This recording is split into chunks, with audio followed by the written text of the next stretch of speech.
மகாதீபத்தை ஒட்டி திருவண்ணாமலையில் லட்சக்கணக்கான பக்தர்கள் குவிந்திருக்கிறார்கள்.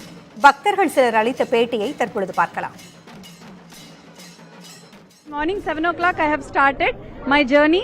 So since 7 I am enjoying a lot. Why? Because there is so much of crowd here and the Paurnami Visishtata is very much.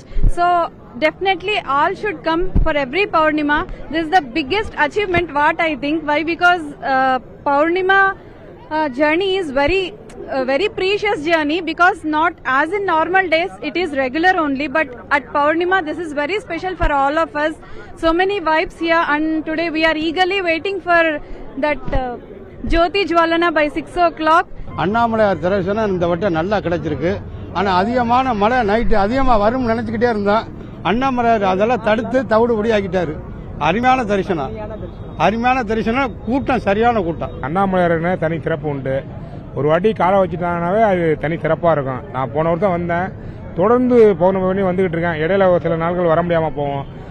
சில மாற்றங்கள் என் வயசுக்கு இந்த அண்ணாமலையாரை மிதிச்சதுக்கு என் பௌர்ணமி வந்தாவே என் கால் நிக்காது.